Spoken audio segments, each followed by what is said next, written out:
আসসালামু আলাইকুম ওয়া রাহমাতুল্লাহি ওয়া বারাকাতুহু। কোরআন পড়ি জেনে বুঝে 12তম পর্ব থেকে সবাইকে স্বাগত জানাচ্ছি। আজকে আমাদেরকে দাস দেওয়ার জন্য আমাদের সাথে উপস্থিত আছেন শায়েখ হাফিজ আল মুনাদি, প্রিন্সিপাল সাবআ সানাবিল ইনস্টিটিউট ও মার্কাজুন নাহদা। আমি শায়েখকে দাসটি শুরু করার জন্য বিনীত অনুরোধ জানাচ্ছি। আসসালামু আলাইকুম ওয়া রাহমাতুল্লাহি ওয়া বারাকাতুহু। আলহামদুলিল্লাহ ওয়াসসালাতু ওয়াসসালামু আলা রাসূলিল্লাহ। আল্লাহ সুবহানাহু ওয়া তাআলার বিশেষ মেহেরবানি, যান্ত্রিক ত্রুটি, বিচ্যুতি সবকিছুর পরেও আল্লাহ সুবহানাহু ওয়া তাআলা আমাদেরকে আজকে দার্সটি শুরু করার তৌফিক দান করছেন। এটা আল্লাহ সুবহানাহু ওয়া তাআলার বিশেষ দয়া। আমাদের আলোচনা চলছিল সূরা বাকারার প্রথম অংশ নিয়ে। আমরা ইতিমধ্যে বলেছি যে আমাদের আলোচনা প্রথম দিকে কিছুটা দীর্ঘায়িত হবে, কিছুটা প্রলম্বিত হবে, কিন্তু ইনশাআল্লাহ ধীরে ধীরে আমাদের আলোচনার গতি বাড়তে থাকবে। সুতরাং আমরা গত সূরা বাকারা নিয়ে কিছু ব্যস্তিক আলোচনা করেছি, কিছু তার মাহাত্ম্য ফজিলত নিয়ে কিছু আলোচনা আলহামদুলিল্লাহ আমরা করেছি। আমরা আলোচনা করার চেষ্টা করেছি মুত্তাকিন আল্লাযীনা ইউমিনুনা বিল গায়বি ওয়া ইয়াকিমুনাস সালাহ ওয়া মিম্মা রাযাকনাহুম ইউনফিকুন, এই অংশটুকু নিয়ে। যাই হোক, আলহামদুলিল্লাহ আমরা মোটা দাগে যদি আবারও কিছু কথা বলে নেই সামনে অগ্রসর হওয়ার জন্য একদমই সংক্ষিপ্ত সময়ে, তাহলে বলতে পারি যে দেখুন, এখানে আল্লাহ সুবহানাহু ওয়া তাআলা প্রথমেই বলছেন যে মুত্তাকিনদের গুণে, যারা কোরআনকে হুদান রূপে গ্রহণ করবে তাদের কোয়ালিটি হলো গায়েবের প্রতি বিশ্বাস স্থাপন করবে। গায়েব মানে হলো যেটা অদৃশ্য, যেটাকে অনুভব করা যাচ্ছে না, অর্থাৎ পঞ্চ ইন্দ্রিয়, সেটা জিহ্বা হোক, যে সেটা চোখ হোক, সেটা হাতে স্পর্শ হোক, সেটা অনুভূতি শক্তি হোক, কোনোভাবেই যেটাকে যেখানে আমরা রিচ করতে পারছি না, যেটা সম্পর্কে আমাদের কোনো ধারণা নাই, সে বিষয়টির প্রতি বিশ্বাস স্থাপন করতে হবে। অর্থাৎ আমাদের সমাজে এমন অনেক মুমিন পাওয়া যাবে যারা বলছে যে আমি বিশ্বাস স্থাপন করছি, আমি ঈমান আনছি, কিন্তু তাদের সমস্ত বিশ্বাস, সমস্ত কিছুর একটা যুক্তির মধ্যে সীমাবদ্ধ হয়ে আছে। অর্থাৎ সে যা কিছু তার যুক্তিতে ধরে আসছে, যা কিছু তার বুঝে আসছে, সে সেগুলোর প্রতি বিশ্বাস স্থাপন করছে, কিন্তু যেগুলো সে বুঝছে না, যেগুলো সে অনুভব করতে পারে না, বা যেগুলো তার যুক্তিতে বুঝে আসে না, সে সমস্ত বিষয়কে নিজের মতো করে সে প্রণয়ন করছে। আর সেই জায়গা থেকেই আজকে যে ডেমোক্রেসি, সেই জায়গা থেকে এসেছে। আল্লাহ সুবহানাহু ওয়া তাআলার সিস্টেম তার বুঝে আসে না। ইকোনমিক যে সিস্টেম, ব্যাংকিং যে সিস্টেম আমরা প্রবর্তন করেছি, এটা কেন? এই গায়েবের প্রতি বিশ্বাসটা না থাকার কারণে। আমরা যে শাসন ব্যবস্থা প্রণয়ন করছি, আমরা যে আইন প্রণয়ন করছি, যে কনস্টিটিউশন গুলো আজকে দাঁড় করাচ্ছি, কেন? এই গায়েবের প্রতি এই বিশ্বাস আমাদের না থাকার কারণে, এই আল্লাহ সুবহানাহু ওয়া তাআলার বিধানগুলো আমাদের বুঝে না আসার কারণে। সুতরাং আল্লাহ সুবহানাহু ওয়া তাআলা প্রথমেই বলে দিয়েছেন ইউমিনুনা বিল গায়বি, তোমার বুঝে আসুক কিংবা না আসুক, যদি তুমি কুরআন মাজিদে যা কিছু বলা হয়েছে তুমি মেনে নাও, তবেই এই কুরআন মাজিদ দ্বারা হেদায়েত পাওয়া তোমার পক্ষে সম্ভব। দ্বিতীয়টা আল্লাহ সুবহানাহু ওয়া তাআলা এখানে বলছেন ইউকিমুনাস সালাহ, অর্থাৎ ঈমানের সাথে আল্লাহ সুবহানাহু ওয়া তাআলা জায়গায় জায়গায় জায়গায় জায়গায় যে বিষয়টিকে যুক্ত করেছেন সেটা হলো আমল, সেটা হলো আমল। আল্লাহ সুবহানাহু ওয়া তাআলা বলছেন মান আমিলা মিনকুম মিন যাকারিন আও উনসা ওয়া হুয়া মুমিনুন ফালানুহইয়ান্নাহু হায়াতান তাইয়্যিবা, মুমিন অবস্থায় তোমাদের মধ্য হতে পুরুষ হোক কিংবা নারী, যে ব্যক্তি সৎ আমল করবে তাকে আমি উত্তম জীবন দান করব, সে নারী হোক কিংবা পুরুষ, মুমিন অবস্থায়, অর্থাৎ ঈমানের সাথে সৎকর্ম। আল্লাহ সুবহানাহু ওয়া তাআলা সূরা আসরে বলছেন আল আসর ইন্নাল ইনসানা লাফি খুসর, সমস্ত মানুষ ক্ষতিগ্রস্ত, ইল্লাল্লাযীনা আমানু, যারা ঈমান এনেছে, শেষ না, ওয়া আমিলুস সালিহাতি, সৎকর্ম করেছে। অর্থাৎ ঈমান অন্তরের ব্যাপার, সেটার বহির প্রকাশ ঘটে কর্মের মাধ্যমে। সেই কর্ম দুই প্রকার, একটা হলো শরীরের ইবাদত যেটা ইউকিমুনাস সালাহ, আর একটা হলো সম্পদের ইবাদত যেটা হলো মিম্মা রাযাকনাহুম ইউনফিকুন। এতটুকু আলোচনা আমাদের হয়েছিল। আমাদের আলোচনা চলছিল সালাত কায়েম, যেটা শরীরের ইবাদত। এই সালাত কায়েম কেন বললেন আল্লাহ সুবহানাহু ওয়া তাআলা, সে বিষয়ে আমরা আলোচনা করেছিলাম। সালাত কায়েম কখন বুঝবো যে আমার সালাত কায়েম হচ্ছে? সালাত কায়েমের ব্যাখ্যা কি আমরা গত সপ্তাহে আলোচনা করেছি আলহামদুলিল্লাহ। কখন বুঝবো আমার সালাত কায়েম হচ্ছে? আমি মুত্তাকিন হিসাবে নিজেকে দিন দিন বৃদ্ধি করতে পারছি, যত বেশি আমার এই গায়েবের প্রতি বিশ্বাস স্থাপন হবে, যত বেশি এই সালাত কায়েমে আল্লাহ সুবহানাহু ওয়া তাআলার বিধানের সামনে আমার অন্তরের মধ্যে কোনো ধরনের সংকোচ অনুভব হবে না, এবং সালাত কায়েম যত বেশি হবে। সেটা আমরা বলেছিলাম কয়েকটা ক্রাইটেরিয়া আছে, তার মধ্যে একটা ক্রাইটেরিয়া কি ছিল? সেটা হলো যে সালাতের মধ্যে প্রশান্তি অনুভব করা, আলা বিযিকরিল্লাহি তাতমাইন্নুল কুলুব, অন্তর প্রশান্তি লাভ করে, যেটা রাসূল সাল্লাল্লাহু আলাইহি ওয়াসাল্লামের হতো। তিনি বলেছিলেন যে জুইলাত কুররাতু আইনি ফিস সালাহ, আমার চোখের শীতলতা রাখা হয়েছে সালাতের মধ্যে। দ্বিতীয়টা হলো সালাত আমার কাছে বড় মনে হচ্ছে কিনা, বোঝা মনে হচ্ছে কিনা, সালাতের জন্য ওঠাটা কষ্টকর মনে হচ্ছে কিনা, নাকি সালাতের স্পৃহা এমন হচ্ছে যে আমি আর বিছানায় শুয়ে থাকতে পারছি না, ব্যাপারটা কেমন হচ্ছে আমাদের ক্ষেত্রে। সুতরাং এই ব্যাপারগুলো অত্যন্ত জরুরি। আফওয়ান, একটা ব্যাপার, সালাতটা আমার কাছে বোঝা মনে হচ্ছে কিনা। আরেকটা বিষয় ছিল যে ইন্না সালাত তানহা আনিল ফাহশাই ওয়াল মুনকার, অশ্লীল এবং অন্যায় কাজ থেকে বিরত রাখে। আমার সালাত আমাকে অশ্লীল কাজ থেকে, আমার সালাত আমাকে অন্যায় কাজ থেকে বিরত রাখছে কিনা। নাকি সালাত আদায় করছি আমি, বা আমি টুপি পরছি, আমি নিজেকে দিনে পরহেজগার সাজাচ্ছি আমার দুনিয়া অর্জনের একটা মাধ্যম হিসাবে। একদিকে সালাত পড়ে গিয়ে আবারও টেবিলের নিচ থেকে আমি টাকা নিচ্ছি, সালাত পড়ে গিয়ে আবারও আমার সেই চোখের হেফাজত না করে সে আগের মতো আবারও অশ্লীল বা অন্যায় ভিডিও দেখছি, চোখের হেফাজত করছি না, যে কাউকে দেখছি, দেখার চেষ্টা করছি, আমি সে আগের মতোই আছি কিনা। তো এই সালাত কায়েম আমাকে অন্যায় অশ্লীল কাজ থেকে বিরত রাখছে কিনা, এগুলো হলো কিছু ক্রাইটেরিয়া, যে ক্রাইটেরিয়া গুলো দিয়ে আমি বুঝবো যে আমার সালাত কায়েম হচ্ছে। দেখুন আল্লাহ সুবহানাহু ওয়া তাআলা মুমিনদের সালাতের কথা বলছেন, যে যেখানে কোরআন তেলাওয়াত করা হয় খাররু সুজদাা ইন্নামা ইউমিনু বিআয়াতিনাল্লাযীনা ইযা যুকিরু বিহা খাররু সুজদাা, যখন আমার আয়াত সমূহ তেলাওয়াত করা হয় সিজদায় লুটিয়ে পড়ে, খাররু পড়ে যায়।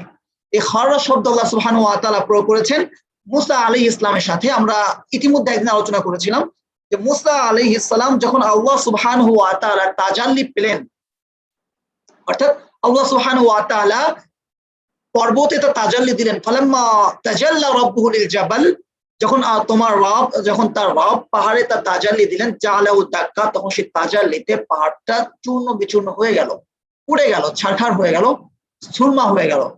ওয়াখাররা মুসা সাইকা, এবং মুসা আলাইহিস সালাম অজ্ঞান হয়ে খাররা পড়ে গেলেন। অজ্ঞান হয়ে পড়ে যাওয়া, এই পড়ে যাওয়া বোঝাতে আল্লাহ সুবহানাহু ওয়া তাআলা যে শব্দ প্রয়োগ করেছেন কুরআন তেলাওয়াতে, মুমিন সেভাবে পড়ে যায় সিজদায়, রুকুতে যায়, সে রুকুতে নিজেকে সোজা রাখতে পারে না, সে দাঁড়িয়ে সে সিজদায় লুটিয়ে পড়ে আল্লাহ সুবহানাহু ওয়া তাআলা। তো মুসা আলাইহিস সালাম যেভাবে আল্লাহ তাজাল্লি দেখেছেন, আমাদের সালাত কেমন হচ্ছে কিনা, যে আমি আল্লাহর সামনে সালাত করছি, সেই তাজাল্লি আমি অনুভব করছি কিনা, আমি সেভাবে আল্লাহ সুবহানাহু ওয়া তাআলার সামনে সিজদায় লুটিয়ে পড়ছি কিনা। প্রতিদিন প্রতি রাকাত সালাতে, প্রতিদিন সালাতের পরে আমাদের কি এভাবে আত্মসমালোচনা করতে হবে, সেই সালাত কায়েমের কতটুকু অর্জন আমি করতে পারলাম, লুটিয়ে পড়ছি কিনা, নাকি গতানুগতিক ধারায় আমি সিজদা করছি। মুসা আলাইহিস সালাম সিজদায় লুটিয়ে পড়েছিলেন, অজ্ঞান হয়ে পড়ে গিয়েছিলেন, খাররা মুসা সাইকা। এটাই হলো সেই ইহসান বা ইহসান, আন তা'বুদাল্লাহ কাআন্নাকা তারাহ, তুমি আল্লাহর ইবাদত করবে এমন ভাবে যে তুমি আল্লাহকে দেখতে পাচ্ছ, যেটা হয়েছিল মুসা আলাইহিস সালামের ক্ষেত্রে। তো এটা হলো সালাত, অন্তরের ইবাদত। তো দেখুন সালাত আমাদের কি করছে, সালাত আমাদের কি করছে, লক্ষ্য করুন, সালাত আমাদের অন্তরকে পবিত্র করছে, সালাত আমাদের দেহকে পবিত্র করছে। এজন্যই আল্লাহ সুবহানাহু ওয়া তাআলা বলছেন কুমিল লাইলা ইল্লা কালিলা ইয়া আইয়ুহাল মুদ্দাথির কুম ফাআনদির, তুমি ওঠো, সতর্ক করো, রাব্বাকা ফাকাব্বির, তুমি তোমার রবের তাকবীর বলো, আল্লাহু আকবার বলো, ওয়া তিয়াবাকা ফাতাহির, তুমি তোমার শরীরকে পবিত্র করো, কাপড়কে পবিত্র করো। অর্থাৎ সালাতের জন্য শর্ত আছে পবিত্রতা, যে সমস্ত শর্ত ছাড়া সালাত আদায় হয় না, তার মধ্যে একটা হলো পবিত্রতা, অর্থাৎ পোশাকের পবিত্রতা, স্থানের পবিত্রতা, দেহের পবিত্রতা এবং গুণগত পবিত্রতা, এবং স্পষ্ট ছোঁয়া যায় যে নাপাকি, সমস্ত নাপাকি থেকে পবিত্রতা। তো বাহ্যিক পবিত্রতা যখন অর্জন হলো সালাতের মধ্য দিয়ে, সেভাবে খুশু খুজুর সঙ্গে ইকামাতুস সালাতের মধ্য দিয়ে আমরা আমাদের অন্তরের পবিত্রতা অর্জন করি, যেটা আল্লাহ সুবহানাহু ওয়া তাআলা সূরা আলায় বলেছেন। সম্পৃক্ত আছে আমাদের আরো দুটি আয়াত একই ধারায় চলবে, ক্বাদ আফলাহা মান তাযাক্কা, সফল হয়েছে ওই মুমিন। লক্ষ্য করুন সফলতার সংজ্ঞা আল্লাহ সেখানে কিভাবে বলছেন আর এখানে কিভাবে বলছেন। ক্বাদ আফলাহা মান তাযাক্কা, সফল হয়েছে ওই ব্যক্তি যে নিজেকে পুত পবিত্র করেছে, ক্বাদ আফলাহা মান তাযাক্কা, যে নিজেকে পুত পবিত্র করেছে, ওয়া যাকারা ইসমা রাব্বিহি ফাসাল্লা, সে তার রবের নামকে স্মরণ করে সালাত আদায় করেছে। সফল হয়েছে, সফল কিভাবে হলো, যে নিজেকে পুত পবিত্র করেছে। পুত পবিত্র বলে আল্লাহ থেমে যাচ্ছেন না, পুত পবিত্র কিভাবে হবে, রবের নামকে স্মরণ করে, আল্লাহু আকবার, রবের নামকে স্মরণ করে সালাত করেছে। অর্থাৎ যেই সালাতের শুরুতেও রবের নামকে স্মরণ করা, যেই সালাতের মাঝেও রবের নামকে স্মরণ করা, যেই সালাতের শেষেও রবের নামকে স্মরণ করা। কিভাবে? যখন আমি দাঁড়িয়ে আছি, সোজা হয়ে আছি, আমি বলছি আল্লাহু আকবার, সবচেয়ে বড় আল্লাহ, আমি আল্লাহকে স্মরণ করছি, সালাত পড়ছি, আল্লাহ সুবহানাহু ওয়া তাআলা বলছেন আকিমিস সালাতা লিযিকরি, তুমি সালাত কায়েম করো আমার স্মরণে। আমরা বলছিলাম সালাত কায়েমের যে শর্ত আছে, সালাত কায়েম কখন হবে? আল্লাহ বলছেন সালাত কায়েম করো আমার স্মরণের জন্য। জিকির মানে আমরা জানি কোরআন, আমার কোরআনের জন্য, আমার স্মরণের জন্য, এক কথায়। তো যেই সালাতের মধ্যে আল্লাহর স্মরণ থাকবে না, সেই সালাত কখনো কায়েম হবে না। তো আল্লাহর নামকে স্মরণ করে যখন কেউ সালাত পড়বে, তখন সেই সালাত মানুষের অন্তরকে পবিত্র করবে। অন্তর পবিত্র হলো।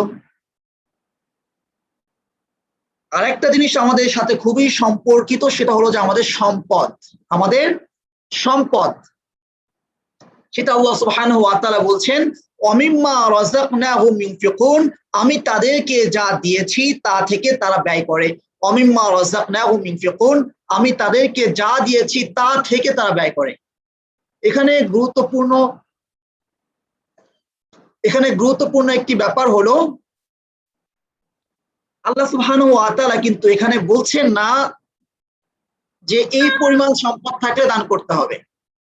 এর অর্থ হলো যে সালাত কায়েমের ক্ষেত্রে যেমন ধনী গরিবের কোনো ব্যবধান নেই, ঠিক একইভাবে সম্পদ খরচের ক্ষেত্রেও ধনী গরিবের কোনো ব্যবধান নেই। সম্পদ খরচের ক্ষেত্রেও ধনী গরিবের কোনো ব্যবধান নেই। কেন ব্যবধান নেই? কারণ এটাকে আল্লাহ সুবহানাহু ওয়া তাআলা মুত্তাকিনদের গুণ বলছেন, যে মুত্তাকিন কুরআন যারা হেদায়েত গ্রহণ করবে তাদের নাম, যারা প্রকৃত মুমিন তাদের নাম। কারণ আমরা সামনে পড়বো যে যারা প্রকৃত মুমিন না, সত্যবাদী মুমিন না, তাদেরকে আল্লাহ সুবহানাহু ওয়া তাআলা এক ক্যাটাগরিতে ভাগ করেছেন, আর যারা সরাসরি অস্বীকার করেছেন তাদেরকে আরেক ক্যাটাগরিতে ভাগ করেছেন। সুতরাং মুত্তাকিন হলো যারা সত্যবাদী মুমিন। তো সেই সত্যবাদী মুমিনের গুণের ক্ষেত্রে বলছেন খরচ করে। তাহলে কি কোনো দরিদ্র ব্যক্তি কি মুমিন হতে পারবে না? তাদের জন্য কি মুমিন হওয়ার দরজা খোলা নাই? আল্লাহ তো এখানে বলে দেননি যদি তা ধনী হয়ে থাকে, যে যদি তারা ধনী হয়ে থাকে এ কথা বলার দ্বারা যারা দরিদ্র তারা খরচ না করলে হয়ে যাবে না, সকলকে খরচ করতে হবে। সেটা আল্লাহ সুবহানাহু ওয়া তাআলা আলে ইমরানে আরো স্পষ্ট করে বলছেন ওয়াইদাত লিল মুত্তাকিন, জান্নাতকে প্রস্তুত করা হয়েছে মুত্তাকিনদের জন্য, আল্লাযিনা ইউনফিকুনা ফিস সারওয়াই ওয়াদ দারা, যারা সচ্ছল অবস্থায় দান করে, অসচ্ছল অবস্থায় দান করে, মানে যার যতটুকু আছে সে সেখান থেকে দান করবে। সালাত কায়েম করা যেমন একজন মুমিনের দৈনন্দিন একটা ইবাদত, যেটা ছাড়া একজন মুমিনকে কখনো কল্পনা করা যায় না, ঠিক একইভাবে সম্পদ খরচ করা এটাও ঠিক একই রকম একটা ইবাদত। সম্পদ খরচ করা ঠিক একই রকম একটা ইবাদত। এই দুই ইবাদতের মধ্যে কোনো পার্থক্য নাই। এই জন্য দেখুন রাসূল সাল্লাল্লাহু আলাইহি ওয়াসাল্লাম একটা হাদিসে বলছেন উমিরতু আন উকাতিলান নাস, আমাকে আদেশ করা হয়েছে মানুষের সঙ্গে লড়াই চালিয়ে যাওয়ার জন্য, অর্থাৎ কুফফারদের সাথে। এখন কোন ব্যক্তি কুফফার নয় কিভাবে প্রমাণিত হবে? হাত্তা উমিরতু আন উকাতিলা হাত্তা ইউমিনু বিল্লাহ ওয়াহদাহু লা শারীকা লাহু, যতক্ষণ তারা এক আল্লাহ সুবহানাহু ওয়া তাআলার প্রতি ঈমান আনে, ওয়া ইয়াকিমুস সালাত, সালাত কায়েম করে, ওয়া ইউতুনা যাকাত, এবং যাকাত আদায় করে। ফায়দা ফাআলু যালিকা, যখন তারা এই তিনটি কাজ করবে, ঈমান আনা, সালাত কায়েম করা, সম্পদ খরচ করা, যখন তারা এই তিনটি কাজ করবে তখন তারা তাদের সম্পদকে, তাদের শরীরকে, তাদের রক্তকে আমার থেকে নিরাপদ করে নিল। তার মানে কি? তার মানে হলো মুমিনকে মুমিন প্রমাণিত হওয়ার জন্য সালাত কায়েম করা যেমন জরুরি, ঠিক একইভাবে যাকাত দেওয়া জরুরি। লক্ষ্য করুন আবু বকর রাদিয়াল্লাহু তাআলা আনহু রাসূল সাল্লাল্লাহু আলাইহি ওয়াসাল্লামের মৃত্যুর পর, ওফাতের পরে যারা যাকাত দিতে অস্বীকার করলো তাদের বিরুদ্ধে যুদ্ধের ঘোষণা দিলেন। তারা সালাত পড়ছে, তারা ঈমান এনেছে, তারা মুমিন, অথচ তাদের বিরুদ্ধে আল্লাহ রাসূল তাদের বিরুদ্ধে আবু বকর রাদিয়াল্লাহু তাআলা আনহু যুদ্ধের ঘোষণা দিলেন। কেন? কারণ তারা যাকাত দেয়নি। তার মানে বোঝা গেল ঈমান বিল গায়েবে বা গায়েবকে প্রমাণ করার জন্য ইউকিমুনাস সালাহ বিম্মা রাযাকনাহুম ইউনফিকুন হলো অত্যন্ত ওতপ্রোতভাবে জড়িত একটা ব্যাপার। তো সম্পদ খরচের মাধ্যমে সম্পদ পবিত্র হয়, সম্পদ খরচের মাধ্যমে সম্পদ পবিত্র হয়। অর্থাৎ মুত্তাকিনের জন্য যেমন নিজের অন্তরকে পবিত্র করা জরুরি, আর সে সালাত কায়েমের জন্য পূর্ব শর্তই হলো যে শরীরকে পবিত্র করা, বাহ্যিক পবিত্রতা, অন্তরের পবিত্রতা যেমন জরুরি, ঠিক একইভাবে জরুরি হলো সম্পদের পবিত্রতা। একইভাবে জরুরি হলো সম্পদের পবিত্রতা। এই সম্পদের পবিত্রতা দুভাবে অর্জিত হয়। সম্পদের পবিত্রতা কয়ভাবে আসে? দুই ভাবে। একটা হলো হালাল উপার্জন, যেটা আল্লাহ সুবহানাহু ওয়া তাআলা কিয়ামতের দিন আগে মুমিনকে যে প্রশ্নগুলো করবে তার মধ্যে একটা ছিল মিম্মা কাসাবতা ওয়া ফীমা আনফাকতা, তুমি কোথা থেকে উপার্জন করেছো এবং কোথায় ব্যয় করেছো। অর্থাৎ উপার্জনটা হালাল হতে হবে, কোনো কুফরির বিনিময়ে সে উপার্জন হবে না, আল্লাহর বিধানের বাইরে গিয়ে কোনো দায়িত্ব পালন করে উপার্জিত অর্থ হবে না, সুদ ভিত্তিক লেনদেন করে কোনো উপার্জিত অর্থ যেখানে হবে না, গরিবের সম্পদ আত্মসাৎ করে, এতিমের মাল ভক্ষণ করে অর্জিত সম্পদ যেটা হবে না। একটা, আমি হালাল ভাবে উপার্জন করলাম, আমার ব্যবসা হালাল, আমার ঘামের শ্রম দিয়ে, আমার ঘাম দিয়ে, আমার শ্রম দিয়ে আমি অর্থ উপার্জন করেছি, এখানে কি অপবিত্রতা মিশ্রিত হতে পারে? হ্যাঁ পারে। কেন পারে? আল্লাহ সুবহানাহু ওয়া তাআলা এখানে মুত্তাকিনদের ক্রাইটেরিয়া যেমন এই গুণগুলোর কথা বলছেন, সূরা যারিয়াতের মধ্যেও মুত্তাকিনের ক্রাইটেরিয়াতে আল্লাহ সুবহানাহু ওয়া তাআলা কিছু গুণের কথা বলেছেন একদম শুরুর দিকে। সেখানে একটা গুণ হলো ফি আমওয়ালিহিম হাক্কুল লিসাইলি ওয়াল মাহরুম, তাদের সম্পদে, ফি আমওয়ালিহিম তাদের সম্পদে হাক্কুন হক রয়েছে, লিসাইলি ভিক্ষুকের, ওয়াল মাহরুম এবং বঞ্চিতের। ভিক্ষুক হলো যে আমার কাছে এসে আমার কাছে প্রার্থনা করছে, আর বঞ্চিত হলো যে আমার কাছে আসতে পারছে না কিন্তু তার প্রয়োজন আছে।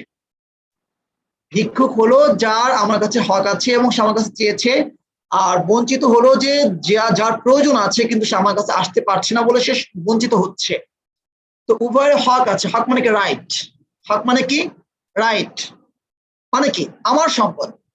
তো এখানে গুরুত্বপূর্ণ যে প্রশ্নটা তৈরি হয় সেটা হলো যে আমি উপার্জন করেছি, হালাল ভাবে উপার্জন করেছি, এমন না যে অন্যের মাল মেরে ধরে খেয়ে আমি নিয়ে নিয়েছি, এমন না।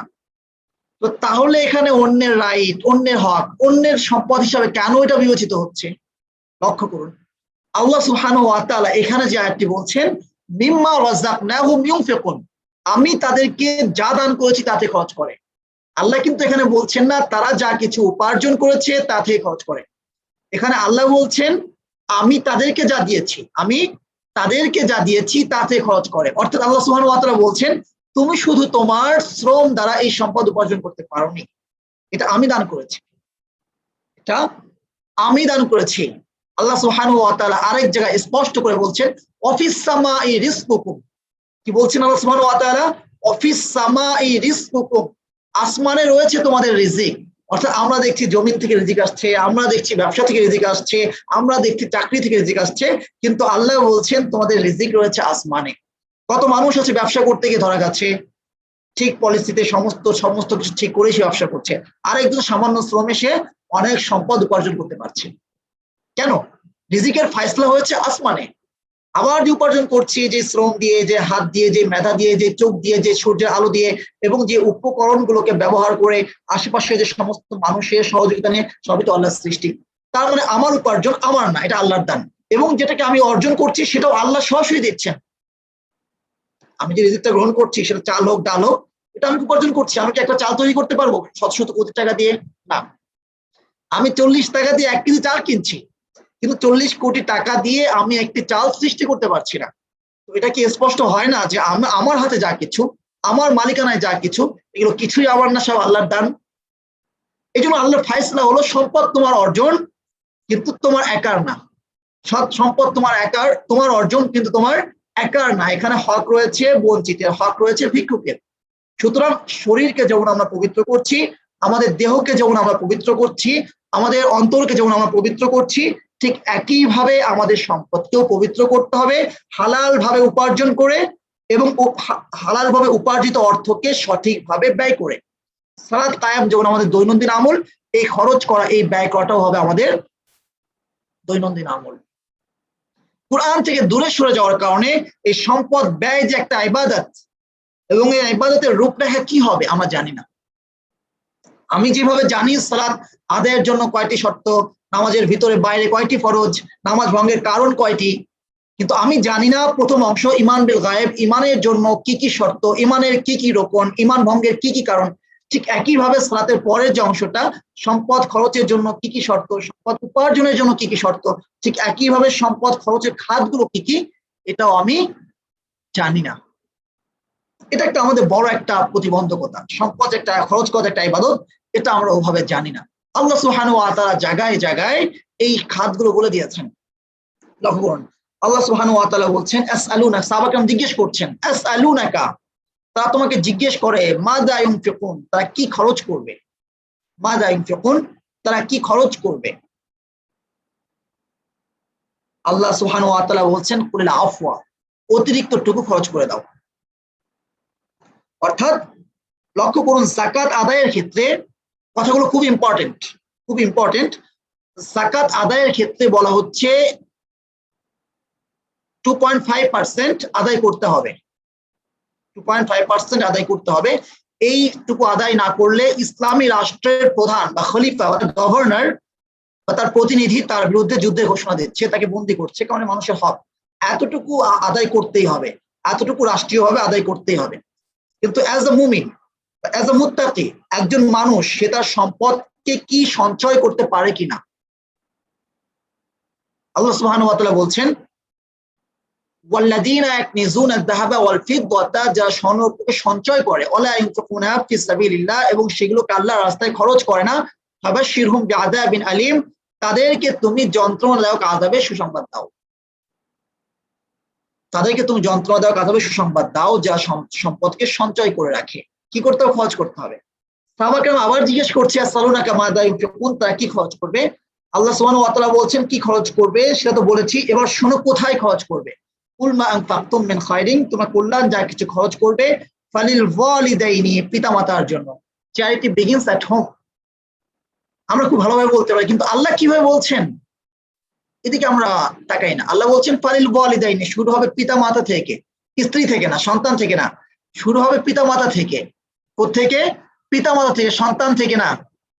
একজন সন্তান যখন বালিগ হয়ে যায়, কাজ করে খেতে সক্ষম হয়, তখন তার জন্য খরচ করা পিতামাতার জন্য বাধ্য না, পিতামাতা বাধ্য না। সম্পদ এখন সন্তান এখন নিজে রিক্সা চালাইতে পারে, নিজে কাজ করতে পারে, নিজে খেতে কাজ করতে পারে, সেই সন্তানের জন্য অর্থ দেওয়া পিতার জন্য বাধ্যতামূলক কিছু না, কিন্তু পিতার জন্য দেওয়া সন্তানের জন্য জরুরি। আল্লাহ শুরু করছেন পিতামাতা দিয়ে, ফালিল ওয়ালিদাইনি, ওয়াল আকরাবিন, নিকট আত্মীয়দের জন্য, ওয়াল ইয়াতামা, এতিমদের জন্য, ওয়াল মাসাকিন, মিসকিনদের জন্য, ইবনাস সাবিল, পথিকের জন্য। লক্ষ্য করুন, আল্লাহ সুবহানাহু ওয়া তাআলা খাতগুলো বলছেন, তো যাকাতের খাত না। যাকাতের খাত তো স্পষ্ট করে বলা আছে, সেদিকে না যায়। আবারও বলছি ফালিল ওয়ালিদাইনি, পিতামাতার জন্য, ওয়াল আকরাবিন, নিকট আত্মীয়দের জন্য, ওয়াল ইয়াতামা, এতিমদের জন্য, ওয়াল মাসাকিন, মিসকিনদের জন্য। অর্থাৎ নিকট আত্মীয়দের মধ্যে কারা আছে, দূর আত্মীয়দের মধ্যে কারা আছে, প্রতিবেশীদের মধ্যে কারা আছে, আয়াতে বলা হচ্ছে আল জারিল কুরবা ওয়াল জারিল জুনুবি, নিকট প্রতিবেশী, দূর প্রতিবেশী, এরকম বিভিন্ন জায়গায় বিভিন্ন শ্রেণীর কথা বলা হচ্ছে। এরা হলো খরচের খাত, তাদের কাছে খরচ করতে হবে। কোনটা খরচ করতে হবে? কুলিল আফওয়া, অতিরিক্তটুকু। হ্যাঁ, আমার সঞ্চিত যে সম্পদ, যেটা আমার ব্যবসায়িক পুঁজি, ব্যবসার জন্য, অথবা যেটা দিয়ে আমি আর্ন করছি, উপার্জন করছি, সেটা কথা ভিন্ন, সেটা কথা এখানে বলা হচ্ছে না। যেটা আমার অলস সম্পদ, যেটা আমার পড়ে আছে, খরচ করতে হবে। কাদের জন্য সেটা আল্লাহ বলে দিচ্ছেন। লক্ষ্য করুন, এই বিধানটুকু আজকে না থাকার কারণে সমস্যা কি সৃষ্টি হচ্ছে। সমস্যা সৃষ্টি হয়েছে হলো, আজকে মাহফিলে আপনি যান, আপনি মসজিদে যান, ইমাম সাহেব যখনই বা বক্তা যখনই সম্পদের দানের ক্ষেত্র আসে, প্রসঙ্গ আলোচনা হয়, তখনই সে বলে যে ভাই আমাদের মসজিদে নির্মাণ কাজ চলছে, আমাদের এটা লাগবে, আমাদের ওইটা লাগবে, মসজিদ দান করেন। আজকে সাদাকা মানে হলো মসজিদে দান করা, সাদাকা মানে হলো মসজিদে দান করা। কখনো কখনো রাস্তার পাশে মাইক নিয়ে বসে থাকে সাদাকার জন্য, কালেকশন করছে। আপনি মাহফিলে যান, দেখবেন যে সেখানে বড় একটা অংশ থাকে দান করা নিয়ে। একটা মাহফিল শেষে সেখানে মূল আলোচ্য বিষয় হয়ে দাঁড়ায় মাহফিলে কত খরচ হলো, কত সাদাকা এলো, কত খরচ হলো, কত সাদাকা এলো। সব মাহফিলের কথা আমি বলছি না, অনেক মাহফিলের ক্ষেত্রে ব্যাপারটা এমন হয়ে দাঁড়িয়েছে। তো এবং সেখানে কালেকশন করা হচ্ছে মাহফিলকে কেন্দ্র করে, কোন একটা দ্বীনী শিক্ষা প্রতিষ্ঠানকে কেন্দ্র করে। কেন? কোরআন থেকে দূরে সরে যাওয়ার কারণে। কিন্তু আল্লাহ আল্লাহ দানের খাতগুলো কি কি বলছেন বিভিন্ন জায়গায়। এই কনসেপ্টটা আজকে আমাদের কাছে ক্লিয়ার না থাকার কারণে আমরা কোথায় প্রবলেমের শিকার হচ্ছি, আমাদের সমস্যাটা কোথায় হচ্ছে, গুরুত্বপূর্ণ একটা ব্যাপার। দেখুন, যে সম্পদটা আমার অতিরিক্ত সেটা আমরা রাখি কোথায়? ব্যাংকে রাখি। সেটা আমরা রাখি কোথায়? ব্যাংকে রাখি। আমার টাকা নিয়ে ব্যাংক সুদে খাটাচ্ছে, এনজিও গুলো সেই টাকা দিয়ে দরিদ্রদেরকে দিচ্ছে এবং তাদের কাছ থেকে আর বড় অংশে সুদ নিচ্ছে, এভাবে তাদের জীবনকে বিপর্যস্ত করে দিচ্ছে। এনজিওদের কাছ থেকে ক্ষুদ্র ঋণ নিচ্ছে কে? যার একান্ত টাকা প্রয়োজন, সুদ ছাড়া সে টাকা পাচ্ছে না। বাংলাদেশের গ্রামে গ্রামে অঞ্চলে অঞ্চলে একদম রন্ধ্রে রন্ধ্রে মানুষের রন্ধ্রে রন্ধ্রে এই সুদ মিশে গেছে। বাতাসের সঙ্গে আজকে সুদ মিশে আছে, বাতাস থেকে সুদের ঘ্রাণ আসছে, কেউ টাকা দেয় না সুদ ছাড়া। নিচ্ছে কে? যার একান্ত প্রয়োজন। সে কেন নিচ্ছে? সে কেন নিচ্ছে? কারণ অতিরিক্তটুকু তার হক ছিল, বঞ্চিতের হক। ভোলার চরাঞ্চলে, বোরহানুদ্দিনের চরাঞ্চলে, কিংবা চর ফেশনের চরাঞ্চলে, কিংবা জামালপুরের চরাঞ্চলে, কিংবা উত্তরবঙ্গের প্রত্যন্ত অঞ্চলে যেখানে বর্ডার অঞ্চলে অথবা পাহাড়ি অঞ্চলে যে বঞ্চিত যে মানুষটা আছে, আমার দায়িত্ব ছিল তার হকটুকু তার কাছে পৌঁছে দেওয়া। কিন্তু আমি তার হক তার কাছে পৌঁছে দিচ্ছি না, উল্টো সেই সম্পদটা কি করছি? সুদে খাটাচ্ছি। সেই সুদ নিয়ে এনজিও গুলো তাদেরকে সেই টাকা দিয়ে শোষণ করছে। এনজিও খ্রিস্টান মিশনারি গুলো সামান্য অর্থ দিয়ে তাদের ইমানকে সে কিনে নিচ্ছে। মূল সমস্যাটা কোথায় দাঁড়িয়েছে? আমার এই সম্পদ খরচ না করা। তাহলে সম্পদ খরচ করা আল্লাহ সুবহানাহু ওয়া তাআলার বর্ণিত পথে, এটা সুদের একটা আরেকটা বিপরীত। যখন এই সাদাকা বৃদ্ধি পাবে সুদ কমে যাবে, যখন সুদ বেড়ে যাবে তখন সাদাকা কমে যাবে। তখন সাদাকা নেই বলেই সেই অভাবগ্রস্ত মানুষটি সুদ নিচ্ছে। আমি যদি সেই টাকাটা আমি সাদাকা করে দিতাম তাহলে সুদ ব্যাংকে টাকা রাখতাম না, তারা এই টাকাটা এনজিও গুলো সেই টাকাটা পেত না। এই জন্য দেখুন আল্লাহ সুবহানাহু ওয়া তাআলা কুরআন মাজিদে স্পষ্ট করে একই আয়াতে বলছেন, আমহাকুল্লাহুর রিবা ওয়া ইউরবিস সাদাকাত। আমহাকুল্লাহুর রিবা ওয়া ইউরবিস সাদাকাত। আল্লাহ সুদকে ধ্বংস করবেন, ওয়া ইউরবিস সাদাকাত, সাদাকাকে বৃদ্ধি করবেন। আল্লাহ সুদকে ধ্বংস করবেন, সাদাকাকে বৃদ্ধি করবেন। আজীব কথা। দুটা বিষয়। এক হলো আয়াত আল্লাহ সুবহানাহু ওয়া তাআলা সাদাকা এবং সুদ, যেটা একটা একটা বিপরীতে, একসাথে কেন আনলেন? কারণ যখনই আমার অন্তরে এই সুদের প্রতি খারাপ ধারণা তৈরি হবে তখনই কিন্তু আমি সাদাকার প্রতি উদ্বুদ্ধ হব। এবং সুদের বিপরীতে আল্লাহ সুবহানাহু ওয়া তাআলার প্রবর্তিত যে বিধানটি, যেটা সুদকে নিশ্চিহ্ন করবে, সেটা সাদাকা। আল্লাহ সুদকে এবং সাদাকাকে পাশাপাশি আনছেন। দ্বিতীয় ব্যাপার হলো যে আজীব ব্যাপার বলতে আমি যেটা বুঝিয়েছি, আমি দেখতে পাচ্ছি, আমার চর্মচক্ষু দিয়ে আমি দেখতে পাচ্ছি, আমি সুদের টাকা দিলে বেশি টাকা পাচ্ছি। পক্ষান্তরে আমি সাদাকা করলে পাচ্ছি তো পাচ্ছি না, সব শেষ হয়ে যাচ্ছে। তাহলে বৃদ্ধি হলো কোত্থেকে? বৃদ্ধি হলো কোত্থেকে? দেখুন, এই যে এই ধারণাটা বা এই প্রশ্নটা তৈরি হচ্ছে, সাদাকা শেষ হয়ে যাচ্ছে, তাহলে আমি কেন সাদাকা করব? আজকে ব্যবসায় টাকা খাটানোর জন্য মানুষের টাকার কোনো অভাব নাই। ব্যবসায় টাকা খাটানোর জন্য মানুষের টাকার কোনো অভাব নাই। কোটি কোটি টাকা মানুষ ব্যয় করছে, লাখ লাখ টাকা মানুষ ব্যাংকে রাখছে, কারণ সেখানে লাভ দেখছে। কিন্তু সম্পদ, যাদের ক্যামেরা ওপেন আছে আমরা ক্যামেরাগুলো বন্ধ করে দিই, বিশেষ করে যেখানে পর্দা খেলাফ হওয়ার বিষয়টি আছে আমরা একটু নিশ্চিত করি। বিশেষ করে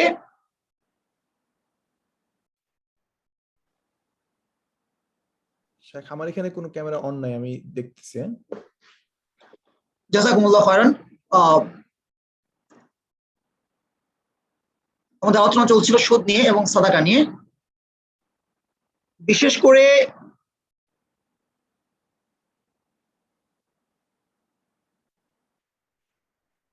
আচ্ছা, আমাদের আলোচনা চলছিল যে আজকে ব্যবসায় টাকা খাটানোর জন্য মানুষের টাকার অভাব নাই। পক্ষান্তরে দিনের সেক্টর গুলোতে মানুষকে সাদাকা করার জন্য মানুষের টাকা নাই, কারণ আমি লাভ দেখতে পাচ্ছি না, আমি শুধুমাত্র লস দেখতে পাচ্ছি। তাহলে আমার খরচের প্রতি আমি কখন উদ্বুদ্ধ হবে, আমি কখন এই সাদাকাগুলো বেশি করব? যখন আমার গায়েবের প্রতি বিশ্বাস স্থাপন হবে, এই জন্য দেখুন প্রথমে বলে দেওয়া হচ্ছে ইউমিনুনা বিল গায়বি, যে তুমি চর্মচক্ষুতে যেটা দেখছো এটাই আসল কিছু না, গায়েবে অনেক কিছু ফাইসলা হয়ে আছে। রাসূল সাল্লাল্লাহু আলাইহি ওয়াসাল্লাম বলছেন ইশফাউ মারদাকুম বিসসাদাকাত, দাউ মারদাকুম বিসসাদাকাত, তোমরা তোমাদের রোগীদেরকে সাদাকার মাধ্যমে চিকিৎসা করো। অর্থাৎ আমার অনেক টাকা আছে, চিকিৎসা করতে গিয়ে লাখ লাখ টাকা খরচ হয়ে গেল, বরকত আসলো কোত্থেকে? কিন্তু আল্লাহ সুবহানাহু ওয়া তাআলা অনেক রোগ বালাই শুধুমাত্র সাদাকার মাধ্যমে দূর করে দেন। যেই রোগটা হলে দেখা যেত হয়তো আমাকে পথে নামতে হতো চিকিৎসা করার জন্য, অথচ আল্লাহ সুবহানাহু ওয়া তাআলা সেগুলো দূর করে দিচ্ছেন সাদাকার মাধ্যমে। এটা হলো দুনিয়া নগদ প্রতিদান। রাসূল সাল্লাল্লাহু আলাইহি ওয়াসাল্লাম বলছেন ইতফাউল বালা বিসসাদাকাত, তোমরা সাদাকার মাধ্যমে বিপদকে প্রতিহত করো। অনেক বিপদকে আল্লাহ সুবহানাহু ওয়া তাআলা দূর করে দেন, যে বিপদটা দূর করতে গেলে হয়তো আমাদের অনেক টাকা প্রয়োজন হতো। একটা অ্যাক্সিডেন্ট হয়ে গেল, লাখ লাখ টাকা খরচ। দ্বিতীয় ব্যাপার হলো যে আল্লাহ সুবহানাহু ওয়া তাআলা কিভাবে আমাদের জন্য রিজিকের ফয়সালা করছেন আমরা জানি না, যেটা মুত্তাকির গুণ হিসেবে আল্লাহ সুবহানাহু ওয়া তাআলা এখানে বলছেন। আরেকটা জায়গায় বলেছেন মায়াত্তাকিল্লাহ ইয়াজআল লাহু মাখরাজা, যে আল্লাহকে ভয় করবে আল্লাহ তার বের হওয়ার পথ করে দেবেন, ওয়ায়ারযুকহু মিন হাইতু লা ইয়াহতাসিব, এবং তাকে এমন জায়গা থেকে রিজিক দিবেন সে কল্পনা করতে পারবে না। এমন জায়গা থেকে রিজিক দিবেন সে কল্পনা করতে পারবে না। কেন? সে আল্লাহকে ভয় করেছে। তো মুত্তাকির গুণ হিসেবে সম্পদ খরচ যে আমি একদিকে করছি, আমার কোন দিক থেকে যে বরকতটা আসবে আমি জানি না। পরবর্তী ব্যাপার দুনিয়ার লাভ, এগুলো দুনিয়ার লাভ। আমার রিজিকের পেরেশানি দূর হচ্ছে, আমার চিকিৎসার খরচ কমে যাচ্ছে, সমস্ত কিছু হচ্ছে, আমার বিপদ আপদ দূর হচ্ছে। আর প্রকৃত লাভটা তো হবে আখিরাতে। আল্লাহ সুবহানাহু ওয়া তাআলা বলছেন মাসালুল লাযিনা ইউনফিকুনা ফি সাবিলিল্লাহ, যে ব্যক্তি আল্লাহর রাস্তায় খরচ করবে, যারা খরচ করবে, কামাসালি হাববাতিন আমবাতাত সাবআ সানাবিলা ফি কুল্লি সুবলাতিন মিয়াতু হাব্বা, একটা বীজের মতো যে বীজ থেকে 7টি শীষ অঙ্কুরিত হচ্ছে, প্রতিটি শীষে রয়েছে আবার 100টি করে দানা। একটা দানা যেটা থেকে একটা শীষ অঙ্কুরিত হচ্ছে, সেখান থেকে 7টি শীষ, 7টি শীষের প্রত্যেকটা রয়েছে 100টি করে দানা। তাহলে কি পরিমাণ বারাকা! তাহলে এটা কোথায় আমরা দেখতে পাবো? আল্লাহ বলছেন মান যাল্লাযী ইউকরিদুল্লাহ, কে আছে আল্লাহকে ঋণ দেবে? এই ঋণ আল্লাহ কবে পরিশোধ করবে? এই ঋণ পরিশোধের জায়গা, সেই প্রতিদান প্রাপ্তির জায়গা হলো আখিরাত। আমি কি করছি, কি পাচ্ছি, কি দিলাম, কি পেলাম। এই জন্য দেখুন আল্লাহ সুবহানাহু ওয়া তাআলা পরবর্তী অংশে বলেছেন অবিল আখিরাতি হুম ইউকিনুন, তারা আখিরাত দিবসের প্রতি দৃঢ় বিশ্বাস স্থাপন করে বা রাখে। অর্থাৎ এই সালাত কায়েম, সম্পদ খরচ, এই ব্যাপারগুলোতে প্রাণ আনার জন্য, সজীবতা আনার জন্য একদিকে যেমন গায়েবের প্রতি বিশ্বাস জরুরি, গায়েবের প্রতি সে বিশ্বাস ছাড়া আমি কিন্তু সেভাবে খরচ করতে পারবো না। এই থিওরি আমার বুঝে আসবে না, সম্পদ দান করে দিচ্ছি কিভাবে বাড়ে। অপরদিকে আমি যে প্রতিদান পাবো, যে আখিরাত দিবস, সেই দিবসের প্রতি আমার বিশ্বাস স্থাপনটা অত্যন্ত জরুরি। তার মানে বুঝলাম আমরা ব্যবসায় যেমন টাকা ইনভেস্ট করছি, সুদে যেমন টাকা ইনভেস্ট করছি, এটা যেমন এক ধরনের ইনভেস্ট। আমি যে টাকাটা মূলত সাদাকা করছি, এটা একটা ইনভেস্ট, এটাও একটা ইনভেস্ট, এটা মুত্তাকিনের ইনভেস্ট। তাহলে এবার আমি নিজেকে নিজে প্রশ্ন করি, আমার এই পার্থিব জীবন অনন্তকালের তুলনায় কতটুকু? তাহলে এই জীবনটুকু চালানোর জন্য আমার কতটুকু সম্পদ, কতটুকু সময় ইনভেস্ট করা প্রয়োজন? মৃত্যুর পরের যে অনন্ত জীবন, যে জীবনের শুরু আছে কোনো শেষ নাই, সেই জীবনের জন্য আমার কতটুকু ইনভেস্ট করা প্রয়োজন? এই জন্য আল্লাহ সুবহানাহু ওয়া তাআলা আরেকটা আয়াতে স্পষ্ট করে বলছেন ইয়া আইয়ুহাল্লাযীনা আমানু আলতানজুর নাফসুম, মানুষজন লক্ষ্য করে, মানুষজন চিন্তা করে দেখে, মা কদ্দামাত লিগাদ, সে আগামীর জন্য, আগামীকাল, গদান মানে আগামীকাল, আগামীকাল বলতে মৃত্যুর পরের জীবন। অর্থাৎ আজ থেকে আগামীকালটা যেমন শুধুমাত্র রাত শেষ হয়ে সূর্য ওঠার বিলম্ব মাত্র, আমাদের পরবর্তী জীবন, আমাদের মৃত্যুর পরের জীবনটা যেন ঠিক এমনই একটা সময়, সামান্য একটা সময়। আগামীকালের জন্য সে কি ইনভেস্ট করেছে, সে কি অগ্রিম প্রেরণ করেছে, মা কদ্দামাত লিগাদ, সে কি প্রেরণ করেছে আগামীর জন্য, এটা একটা ইনভেস্ট। সুতরাং সে অনন্তকালের জন্য আমি কতটুকু ইনভেস্ট করবো জরুরি। এবং এটা আল্লাহ সুবহানাহু ওয়া তাআলা আরেকটা আয়াতে স্পষ্ট করে বলছেন, দুনিয়ার জন্য আমি ইনভেস্ট করলাম, লস হতে পারে, লাভ হতে পারে, কিন্তু মৃত্যুর পরের জীবনের যে ইনভেস্ট, সেই ইনভেস্টের কোনো লস নাই। এটা একটা ইনভেস্ট, এটা যে একটা ইনভেস্ট, এটা কোনো লস না, এটা বোঝার জন্য গায়েবের প্রতি বিশ্বাস এবং পরকাল দিবসের প্রতি ঈমান, এই দুটো খুব জরুরি। দেখুন আল্লাহ সুবহানাহু ওয়া তাআলা কি বলছেন, ইন্নাল্লাযীনা ইয়াতলুনা কিতাবাল্লাহ, ইন্নাল্লাযীনা ইয়াতলুনা কিতাবাল্লাহ, যারা আল্লাহর কিতাবকে তেলাওয়াত করে, ওয়া কামুস সালাত, সালাত কায়েম করে, ওয়া কামুস সালাত, সালাত কায়েম করে, ওয়া আনফাকু মিম্মা রাযাকনাহুম সিররান ওয়া আলানিয়াতান, প্রকাশ্যে এবং গোপনে আমি তাদেরকে যা দান করেছি তা থেকে খরচ করে। যারা কিতাব তেলাওয়াত করে, সালাত কায়েম করে, আমি তাদেরকে যা দিয়েছি তা থেকে খরচ করে। ইয়ারজুনা তিজারাতান, তারা এমন ব্যবসার আশা রাখে, লান তাবুর, যা কিছুতে কখনো মন্দা যাবে না। আজকে দাম আছে, কাল পতন হতে পারে, শেয়ারের মূল্য যতটুকু আছে কাল ততটুকু নাও থাকতে পারে, কিন্তু আল্লাহ বলছেন যারা এই কাজগুলো করবে, এটা ইনভেস্ট, এদের এমন ব্যবসার আশা এরাই করতে পারে, লান তাবুর, যে ব্যবসা কখনো মন্দা যাবে না। কেন? লিওফিয়াহুম উজুরহুম, যেন আল্লাহ পূর্ণরূপে তাদের প্রতিদান দান করেন। যদি এখানে মন্দা যাওয়ার আশঙ্কা তৈরি হয়, তাহলে তারা তো তাদের পরিশ্রমের পূর্ণ মর্যাদা পাচ্ছে না। একজন কৃষক অনেক কষ্ট করেছে, অনেক অর্থ খরচ করেছে, সে অনুযায়ী আশানুরূপ সে দাম পাচ্ছে না, ফসলের দাম পাচ্ছে না, মন্দা যাচ্ছে। কিন্তু এটা কি আমরা কখনো আল্লাহ সুবহানাহু ওয়া তাআলার কাছে আশা করতে পারি যে আমি শ্রম দিচ্ছি, আমি উপার্জন, আমি সে অনুযায়ী দাম পাবো না? হতে পারে না। এজন্য এটা এমন ব্যবসা, এটা এমন ইনভেস্ট যা কখনো লস যাবে না। লিওফিয়াহুম উজুরহুম, যেন আল্লাহ তাদেরকে পূর্ণরূপে দেন উজুরহুম, তাদের প্রতিদান। এটা হলো হিকমা, কেন কখনো লস যাবে না, কেন কখনো লস যাবে না। সুতরাং এটাই হলো যে আয়াতে আল্লাহ সুবহানাহু ওয়া তাআলা বলেছেন, রব্বানা, শিখাচ্ছেন দোয়া, হে আমাদের রব, আতিনা ফিদ দুনিয়া হাসানা, তুমি আমাদেরকে পার্থিব জীবনে কল্যাণ দান করো, অফিল আখিরাতি হাসানা, পরকালীন জীবনে কল্যাণ দান করো। পার্থিব জীবনে কল্যাণটা কি? পার্থিব জীবনের কল্যাণ কি? এটা যে আমার অনেক সম্পদ হবে, অনেক গাড়ি হবে, অনেক বাড়ি হবে, আমার 4টা পর্যন্ত বিয়ে করা বৈধ, 4টা বউ হবে, এটা হাসানা বলতে কি এটা উদ্দেশ্য না। একজন ব্যবসায়ী, সফল ব্যবসায়ী সে যে তার সম্পদকে সঠিকভাবে ইনভেস্ট করতে পেরেছে, যেখান থেকে যতটুকু লাভ আসা প্রয়োজন সে আসছে, এটা হাসানা। সুতরাং হাসানা হলো পার্থিব জীবনের সেটা। আপনি আপনার জীবনের এই মহামূল্যবান পুঁজিকে, আমি আমার জীবনে এই মহামূল্যবান পুঁজিকে যেখানে ইনভেস্ট করলে সবচেয়ে বেশি লাভ আমি উপার্জন করতে পারবো সেখানে করব। আমি আমার সম্পদকে সেখানে ইনভেস্ট করব যেখানে ইনভেস্ট করলে আমি সবচেয়ে বেশি লাভ পাবো, সেখানে ইনভেস্ট করব।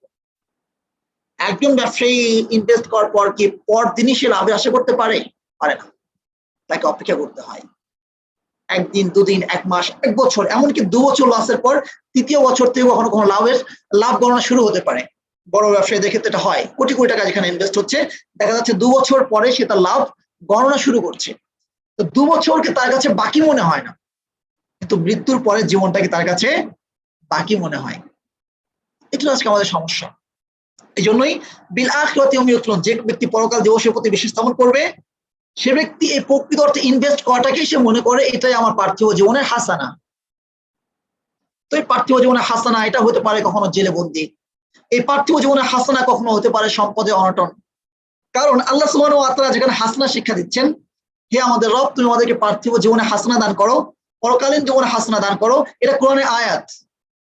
এই আয়াত রাসূল সাল্লাল্লাহু আলাইহি ওয়াসাল্লাম করেছেন, এই দোয়া রাসূল সাল্লাল্লাহু আলাইহি ওয়াসাল্লাম করেছেন। রাসূল সাল্লাল্লাহু আলাইহি ওয়াসাল্লামের কোরআন তেলাওয়াতের চেয়ে আরো প্রাণবন্ত তেলাওয়াত কি কারো হতে পারে কিনা? এই আয়াতটি তেলাওয়াতের সময় যে একটা দোয়া, রাসূল সাল্লাল্লাহু আলাইহি ওয়াসাল্লাম যেভাবে দোয়া করেছেন, এইভাবে দোয়া আর কারো হতে পারে কিনা? আমাদের কি ন্যূনতম কল্পনায় আসে যে আল্লাহ সুবহানাহু ওয়া তাআলা তার রাসূলের দোয়াকে ফিরিয়ে দিয়েছেন? যদি কেউ হাসানা পেয়ে থাকে, এই আয়াতের ওসিলায় সবচেয়ে বেশি হাসানা পেয়েছে রাসূল সাল্লাল্লাহু আলাইহি ওয়াসাল্লাম, যে রাসূল সাল্লাল্লাহু আলাইহি ওয়াসাল্লাম সাহাবে আবু তালেবের 3.5 বছর বন্দী থেকেছেন। এখনের মতো বন্দী না যে জেলের মধ্যে খাবার যাবে, এমন বন্দী না। সেই রাসূল সাল্লাল্লাহু আলাইহি ওয়াসাল্লাম একদিন খেয়েছেন, একদিন না খেয়ে থেকেছেন। ক্ষুধার যন্ত্রণায় যে রাসূল সাল্লাল্লাহু আলাইহি ওয়াসাল্লাম পেটে পাথর বেঁধেছেন, যে রাসূল সাল্লাল্লাহু আলাইহি ওয়াসাল্লাম অভাবের জন্য একজন ইহুদির কাছে গিয়ে ঋণ নিয়েছেন, এটা হলো হাসানা। আজকে আমরা আমাদের প্রবৃত্তির তাড়নায় কোরআনের আয়াতকে পর্যন্ত আজকে আমরা আমাদের মন মতো, মনের মাধুরী মিশিয়ে ব্যাখ্যা করছি হাসানা। আশা করি ব্যাপারটা স্পষ্ট হয়েছে যে মিম্মা রাযাকনাহুম ইউনফিকুন, এই আয়াতটা খুবই অত্যন্ত গুরুত্বপূর্ণ একটা আয়াত। সুতরাং আমাদেরকে বের করতে হবে যে আমরা কোথায় ইনভেস্ট করব, ফলপ্রসূ পন্থায় হচ্ছে কিনা। দেখা যাচ্ছে আমরা অনেক সময় দেখি যে মসজিদের কথা বললে, হ্যাঁ একটু আজানের উত্তর দিই ইনশাআল্লাহ।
আলহামদুলিল্লাহ, আমরা যে কথাটা বলছিলাম যে তাহলে মসজিদের জন্য আমরা যে খরচটা করি, আমরা যে দানটা করি, এটা কি আসলে সাদাকা না? এখানেই খরচ করা যাবে না? অবশ্যই করতে হবে। যে রাসূল সাল্লাল্লাহু আলাইহি ওয়াসাল্লাম বলেছেন যে আল্লাহর জন্য একটা ঘর বানালো, আল্লাহ তার জন্য মান বানা লিল্লাহি বাইতান বানাল্লাহু লাহু বাইতান ফিল জান্নাহ, আল্লাহ তার জন্য জান্নাতে একটা ঘর বানাবেন। এই যে এই ঘর বানানো, এটা হলো ঘর আবাদ করা।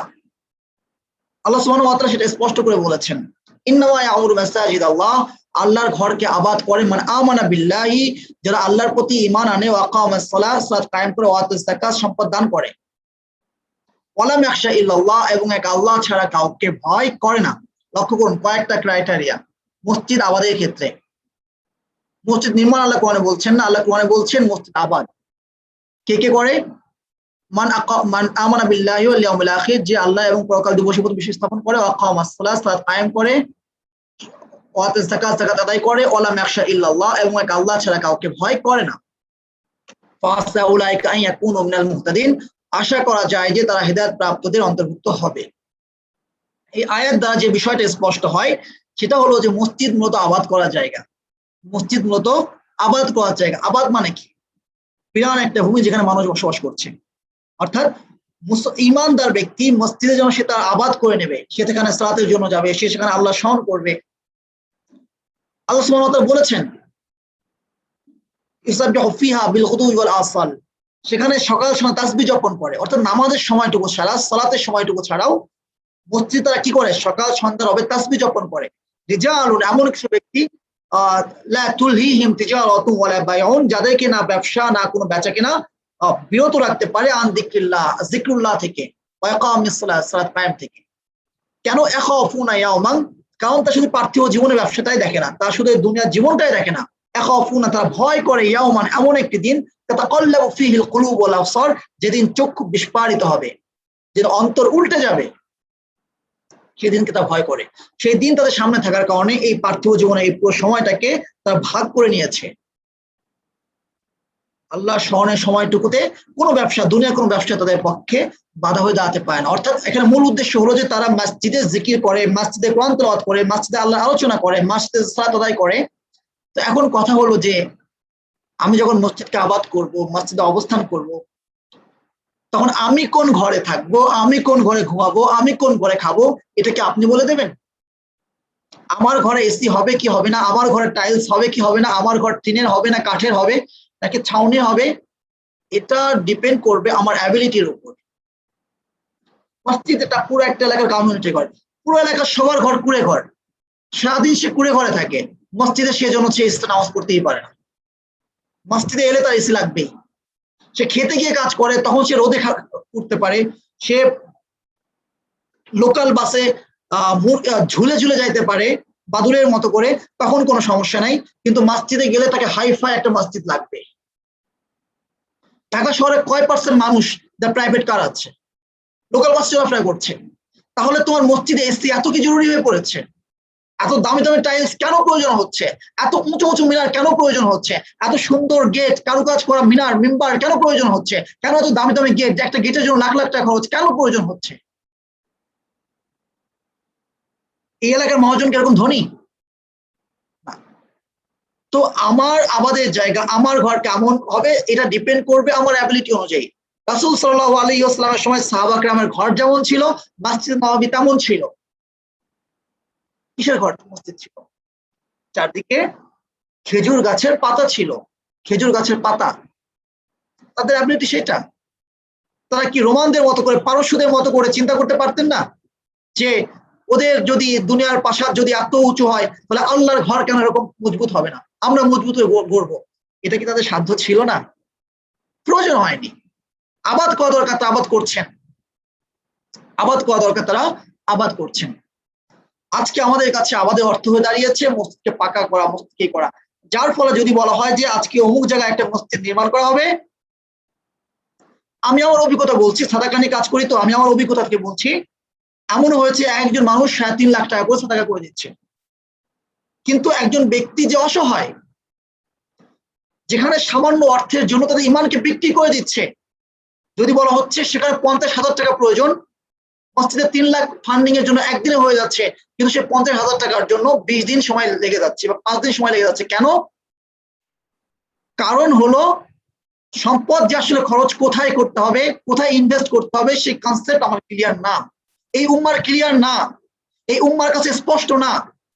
এই পাকা মসজিদ দিয়ে কি হবে যদি সামান্য অর্থের জন্য আজকে আমার ভাই আমার বোন সে তার ইমানকে বিক্রি করে দেয়? এই পাকা মসজিদ দিয়ে কি হবে যদি আজকে উম্মার সদস্যরা, উম্মার নারী পুরুষ অনাহারে থাকে? এই পাকা মসজিদ দিয়ে কি হবে যদি চিকিৎসার নামে খ্রিস্টান মিশনারিরা আজকে আমার ভাইদের ইমানকে বেচে দেয়, কিনে নেয়? কি লাভ এই পাকা মসজিদ দিয়ে? কি লাভ এই উঁচু উঁচু দালান দিয়ে? তাহলে মসজিদ আবাদির জন্য সালাত কায়েম করা যেমন শর্ত, যাকাত দেওয়া যেমন শর্ত, তৃতীয় শর্ত হলো আলা মাখশা ইল্লাল্লাহ, সে আল্লাহ ছাড়া আর কাউকে ভয় করবে না। আল্লাহ ছাড়া কাউকে ভয় করবে না। যে মেম্বার থেকে আজকে সত্য কথা বলার উচিত ছিল, যে মেম্বার থেকে আজকে উঁচু সত্যকে প্রচার করা দরকার ছিল, সেই মেম্বারে বসে একজন ইমাম মাস শেষে 8,000 টাকা 10,000 টাকা প্রাপ্তির আশায় সে সত্য কথা বলতে পারছে না। কেন? কারণ এই মসজিদকে আবাদের দায়িত্ব নিয়েছে, এই মসজিদকে নির্মাণের দায়িত্ব নিয়েছে গণ্ড মূর্খ কিছু মানুষ, যাদের কোরআনে কোনো জ্ঞান নাই। তাদের আছে দুনিয়ার কিছু প্রভাব প্রতিপত্তি, হয়তো সে বড় কোনো ব্যবসায়ী হতে পারে, সে বড় কোনো লিডার হতে পারে, তার যশ খ্যাতি থাকতে পারে, কোরআনে জ্ঞান তার নাই। তো যার ফলে কি হয়েছে, ইমাম সত্য কথা সেখান থেকে বলতে পারছেন।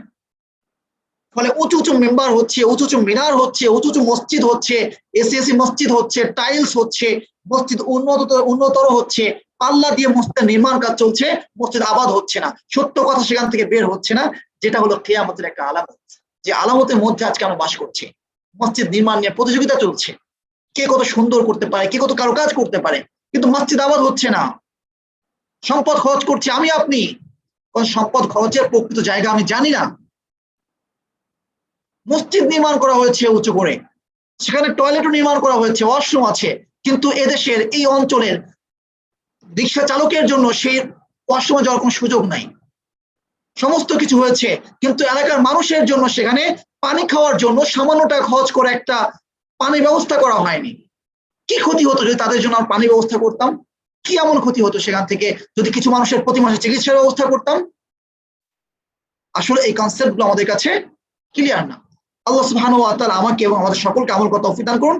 দেখুন এরপর ঈমান বিল গায়বের প্রতি বলার পরেও আরো স্পষ্ট করে বলা হচ্ছে ওয়াল্লাযিনা ইউমিনুনা বিমা উনজিলা ইলাইকা, যারা ঈমান আনে ওই বিধানের প্রতি যা তোমার প্রতি নাযিল করা হয়েছে।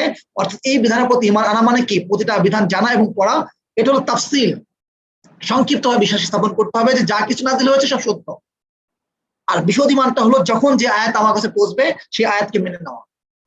ওয়া উনজিলা মিন ক্বাবলিক, এবং পূর্ববর্তী যত কিতাব নাযিল করা হয়েছে সেগুলোর প্রতি বিশ্বাস স্থাপন করতে হবে সংক্ষেপে বা ইজমালান।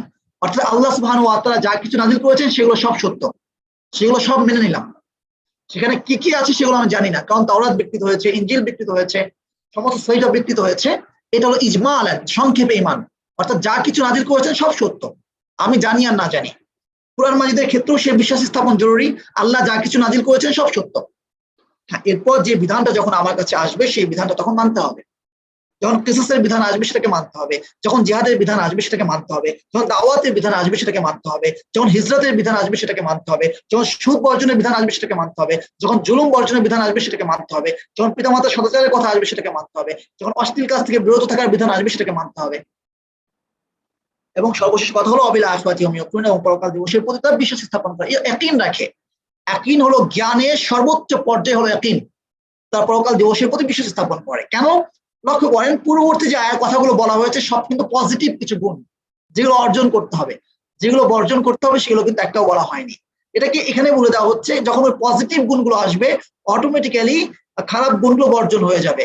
যখন কারোর মধ্যে সালাকার গুরুত্ব চলে আসবে সে কখনো সুদে টাকা খাটাতে পারে না, যার সালাতের গুরুত্ব যার কাছে চলে আসবে সে কখনো অশ্লীল অন্যায় কাজ করতে পারে না, যেটা স্পষ্ট কোন আয়াত আছে। ঠিক একইভাবে অবিল আখিরাতি হুম ইউকিনুন আরো বিশেষ আরো দৃঢ়ভাবে বলছে যে সে যে সৎ কাজগুলো করবে কারণ সে প্রতিদানের প্রত্যাশা করে, এবং সে অন্যায় কাজ থেকে বিরত রাখে থাকবে কারণ সে সেদিনের বিচারকে সে ভয় করে। লক্ষ্য করুন একটা মানুষ 100টা খুন করেছে, একটা মানুষ 100টা খুন করেছে, এখন আপনি বলেন দুনিয়ার বিচারে আপনি তার শাস্তি কেমনে দিবেন?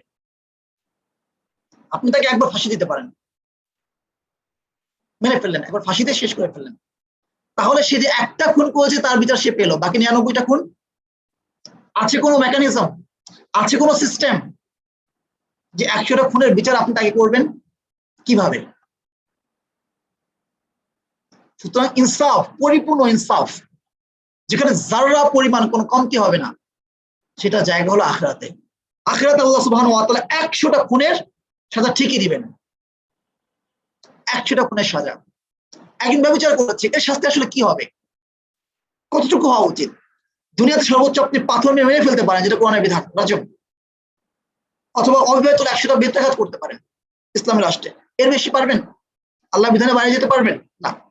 প্রকৃত শাস্তিটা একদম পুঙ্খানুপুঙ্খ সমান সমান, এটা কোথায় হবে? আখিরাতে। সেই আখিরাত দিবসকে যখন সে ভয় করবে তখন সে সমস্ত অন্যায় কাজ থেকে বিরত থাকবে। দেখুন এরপর আল্লাহ সুবহানাহু ওয়া তাআলা বলছেন উলাইকা আলা হুদাম মির রাব্বিহিম ওয়া উলাইকা হুমুল মুফলিহুন, এরাই হেদায়েতের উপর রয়েছে, মানে এই গুণগুলোর মতো হেদায়েত, এবং এরাই সফলকাম।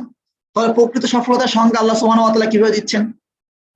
সেই সংজ্ঞাটা আল্লাহ সুবহানাহু ওয়া তাআলা বিভিন্ন জায়গায় বিভিন্নভাবে বলেছেন। সূরা আশ-শামস দোহার মধ্যে বলছেন কদ আফলাহা মান তাযাক্কা ওয়া যাকারা ইসমা রাব্বিহি ফাসাল্লা। সূরা আলার মধ্যে যে রবের নামকে স্মরণ করে সালাতে দাঁড়ালো সে সফল হয়ে গেল। আর এখানে এই গুণগুলোর কথা বলছেন, ঘুরে ফিরে একই কথা। আরে যে বলছেন কদ আফলাহাল মুমিনুন, সূরা মুমিনুন শুরুতে আল্লাযিনা হুম ফি সালাতিহিম খাশিউন, যারা সালাতে খুশু, সেখানে কিছু গুণের কথা, একই কথা। কারণ এই গুণগুলো সফলতা আসলে কি? আল্লাহ বলছেন উলাইকা হুমুল ওয়ারিসুন, তারা হলো ওয়ারিস। কিসের মিরাস পাবে তারা? আল্লাযিনা ইয়ারিসুনাল ফিরদাউস, জান্নাতুল ফিরদাউসের মিরাস পাবে। অর্থাৎ প্রকৃত সফলতা হলো সেই জান্নাত, আর সেই জান্নাত এবং এরাই সেই সফল ব্যক্তি যারা এই গুণগুলো অর্জন করবে। উলাইকা আলা হুদাম মির রাব্বিহিম ওয়া উলাইকা হুমুল মুফলিহুন। তাহলে এটাই হলো সূরা বাকারা উল্লেখিত 3 শ্রেণীর প্রথম শ্রেণী, যারা মুত্তাকিন, যারা সত্যবাদী মুমিন, যারা হেদায়েতের উপর অবিচল থাকবে, এবং যারাই মূলত সফল। সুতরাং যতই সম্পদ থাক, যতই ক্যারিয়ার ডেভেলপ হোক না কেন, যদি এই গুণগুলো আমরা অর্জন করতে না পারি আমরা সফল হব না।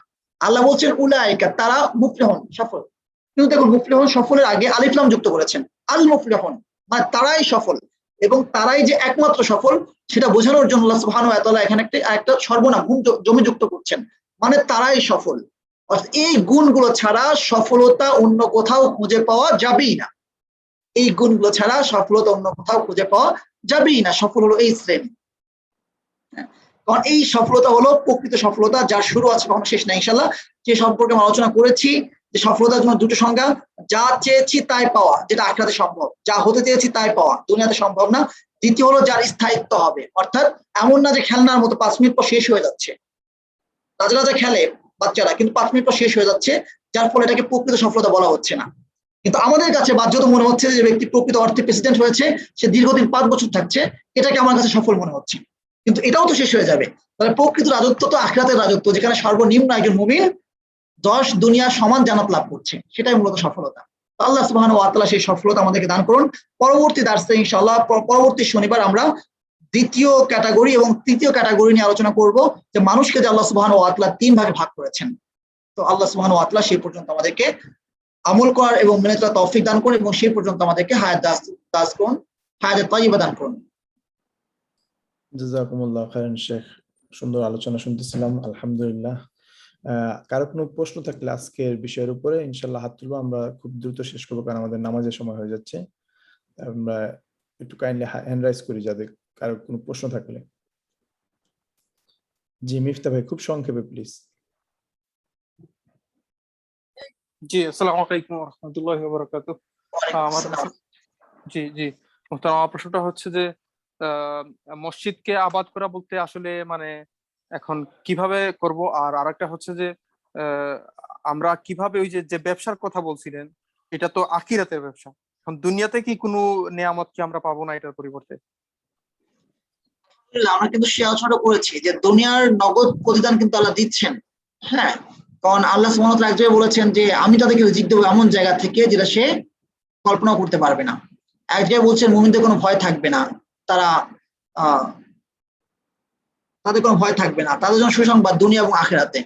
সুতরাং কখন যে এই প্রতিদানটা আমি কোন আসপেক্টে পাচ্ছি সেটা কিন্তু আমাদের নির্ভর করছে গায়েবের প্রতি বিশ্বাস স্থাপন। হ্যাঁ, গায়েবের প্রতি বিশ্বাস স্থাপন কখনো কল্পনা করতে পারবো না। আসলে সেটা হলো বারাকা, যে বারাকা আসলে সম্পদের মেজারমেন্ট করে, যেটা কখনো আমরা উপলব্ধি করতে পারবো না। জাযাকুমুল্লাহ খাইরান। আব্দুর রউফ ভাই আনমিউট করে প্রশ্ন করুন। আসসালামু আলাইকুম। ওয়ালাইকুম আসসালাম। মুহতারাম, আমার প্রশ্নটা হলো যে মসজিদের জন্য চাঁদা চাওয়া এবং মসজিদের জন্য চাঁদা দেওয়া এর জন্য কি সওয়াব আছে কিনা, এবং যিনি চাঁদা চাচ্ছেন তার জন্য সওয়াব আছে কিনা, এবং এটা আসলে কতটুকু ঠিক, চাঁদাটা কি চাইতে পারে কিনা, এবং মসজিদেই চাঁদা দিতে হবে এমন কোনো কথা আছে কিনা, এই ব্যাপারে একটু সংক্ষিপ্ত জানতে চাচ্ছি। শুকরিয়া জাযাকাল্লাহ। এই সম্পর্কে কিন্তু সূরা তাওবার মধ্যে আলোচনা আছে। সূরা তাওবার মধ্যে সম্পর্কে আলোচনা আছে। আল্লাহ সুবহানাহু ওয়া তাআলা যারা প্রকৃত অর্থে মুমিন হলো, অর্থাৎ কিছু কাজ আছে এই কাজগুলোর সাথে বিরত থাকলো, মুনাফিক বা তাওবা যারা করলো, যে কাজ করেছে তাওবা করেছে, এটা সম্পর্কে আল্লাহ সুবহানাহু ওয়া তাআলা রাসূলকে বলছেন খুয মিন আমওয়ালিহিম সাদাকাতান, তুমি তাদের সম্পদ থেকে সাদাকা গ্রহণ করো যেটা তাদেরকে পবিত্র করবে। কয়েকটা বিষয় এখানে লক্ষণীয়। প্রথম ব্যাপারটা হলো সাদাকা যে কারো কাছে চাওয়া যাবে না, অর্থাৎ সাদাকা তার কাছে চাওয়া যাবে যে মনে করবে আমি যে সম্পদটা দান করছি আমি দিনের প্রতি আমি অনুগ্রহ ফলাচ্ছি না, বরং এই সম্পদটা আমার কাজে আসবে। অর্থাৎ সত্যবাদী মুমিন যারা হবে, যে মনে করবে এটা আমার ইনভেস্ট হচ্ছে আমারই কাজে আসছে, অর্থাৎ সে দিনের প্রতি অনুগ্রহ ফলাচ্ছে, মসজিদের প্রতি অনুগ্রহ ফলাচ্ছে এমনটা মনে করবে না, তার কাছে সম্পদ চাওয়া যাবে, তার কাছে নেওয়া যাবে। এটা আল্লাহ রাসূল নিয়েছেন। প্রথম ব্যাপার স্পষ্ট হলো। দ্বিতীয় ব্যাপার হলো যে সম্পদটা তাদেরকে পবিত্র করবে। তো যার সম্পদ সম্পূর্ণ হারাম তারে আবার কি পবিত্র করবে? এর মানে হলো তারই টাকা নেওয়া যাবে যার টাকাটা হালাল, হালাল ভাবে উপার্জিত। তৃতীয় ব্যাপার হলো যে এমন ভাবে চাওয়া যেতে পারে যার দ্বারা ইসলাম কখনো ক্ষতিগ্রস্ত হবে না। যেমন আমাদের এখানে হচ্ছে মসজিদে গিয়ে রাস্তায় নেমে বিরাট করে মাইক দিয়ে চাঁদা কালেকশন করা হচ্ছে, ভিক্ষা ধরনায় পরিণত করা হচ্ছে। কেন? রাস্তার মানুষের কাছ থেকে টাকা নিয়ে লাভ কি? রাস্তায় নামতে হবে মানুষকে মসজিদে আনার জন্য। ভাই আসেন, মসজিদে আসেন, সালাতের টাইম হচ্ছে, ভাই মসজিদে আসেন, সালাত করেন। রাস্তায় মাইক লাগিয়ে মানুষকে আজান দেওয়া হচ্ছে। এখন তো মাইক আছে, আগে তো উঁচু স্থানে ওঠা হতো যেন বেশি দূর আওয়াজটা যায়, আওয়াজ তো নিচের দিকে যায়, যেন বেশি দূর আওয়াজটা যায়, মানুষ মসজিদে আসে। তো রাস্তায় নামা হবে মানুষকে মসজিদে আসার জন্য। যখন যারা মসজিদে আসবে তাদের আবাদ করবে কি করবে না তাদের প্রসঙ্গ, তাদেরকে বলা হবে যে ভাই আমরা এখানে আবাদ করছি, আমরা এখানে আছি, আমাদের কষ্ট হচ্ছে, এই জায়গাটাকে আমরা আরো কি করে সুন্দর করতে পারি, আমাদের জায়গা সংকলন হচ্ছে না, আমরা কি করে আরো বড় করতে পারি। এটা তো তাদের কাছ থেকে হবে যারা এই মসজিদে আবাদ করছে, তারা মসজিদে আছে, এটা রাস্তায় নেমে না। আশা করি ব্যাপারটা স্পষ্ট হচ্ছে। জাযাকুমুল্লাহ খাইরান। ডক্টর আমানুল্লাহ ভাই। বারাকাল্লাহু ফিকুম। আসসালামু আলাইকুম রহমতুল্লাহ বারাকাতু। শেখ, অনেক সুন্দর আলোচনা শুনছি। আলহামদুলিল্লাহ, আল্লাহ আপনাকে এর বিনিময় দিবে। যে আখিরাতের কথা বললেন, এটার সাথে একটু শেয়ার করি যে বিচারের যে প্রয়োজন এবং রিওয়ার্ডেরও প্রয়োজন। যে একজন মানুষ যদি 100টা খুন করে, তার বিচার এই দুনিয়াতে সম্ভব কিনা? সম্ভব না। এবং আল্লাহ এই কারণেই বলছেন সূরা নিসার 56 নম্বর আয়াত, আল্লাহ বলেন ইন্নাল্লাযিনা কাফারু বিআয়াতিনা সাওফা নুসলিম নারান কুল্লামা নাজিজা জুলুদুহুম বাদদালনা জুলুদান গায়রাহা লিয়াযুকুল আযাব। আল্লাহ বলেন যারা আমার আয়াতকে অস্বীকার করবে কাল কিয়ামতে আমি জাহান্নামে জ্বালাবো, তাদের চামড়া যখন ঝলসে যাবে নতুন চামড়া দিব যাতে তারা ব্যথা অনুভব করে। এটা আল্লাহর পক্ষেই সম্ভব। এই আয়াতটা যখন নাজিল হয়, রিসেন্টলি প্রফেসর টাগরা টাগরা শন, উনি হলো একজন ডাক্তার থাইল্যান্ডের, উনি আবিষ্কার করেন যে চামড়ার মধ্যে পেইন রিসেপ্টর আছে। যখন সৌদি আরবে একটা কনফারেন্সে উনি ছিলেন, ওনাকে আয়াতটা দেখানো হলো, উনি সাথে সাথে বললেন লা ইলাহা ইল্লাল্লাহ মুহাম্মাদুর রাসূলুল্লাহ, যে আমি এই কনফারেন্সে সে মহা মূল্যবান সম্পদ পেলাম, যেটা আমি আজকে ইসলাম গ্রহণ করলাম। কারণ একজন উম্মি নবী 1400 বছর আগে এই মেসেজ দিয়ে গেছেন, আমি সেটা আজকে আবিষ্কার করলাম। এইটা আল্লাহর বাণী এবং উনি আল্লাহর রাসূল। একটাই আয়াত তার জন্য যথেষ্ট এই দিনের আসার জন্য। আলহামদুলিল্লাহ, জাযাকাল্লাহু খাইরান। আসসালামু আলাইকুম ওয়া রাহমাতুল্লাহি ওয়া বারাকাতুহু। জাযাকাল্লাহ শুকর আলোচনার জন্য। শুকরিয়া, জাযাকুমুল্লাহ। জাযাকুমুল্লাহ খাইরান। জি, আমরা ইনশাল্লাহ শেষ করতে পারবো।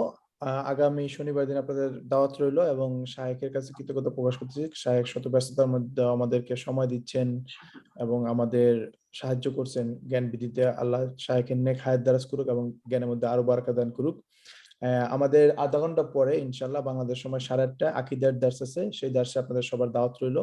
আগামীকালকে রবিবার বাংলাদেশ সময় 6:45 6:45 ইনশাল্লাহ আমাদের ফিকার দার্স আসবে। সবগুলো দার্সে আপনাদের দাওয়াত রেখে আজকের মতো এখানে শেষ করছি। আসসালামু আলাইকুম ওয়া রাহমাতুল্লাহি ওয়া বারাকাতুহু। সুবহানাকাল্লাহুম্মা ওয়া বিহামদিকা আশহাদু আল্লা ইলাহা ইল্লা আনতা আস্তাগফিরুকা ওয়া আতুবু ইলাইক।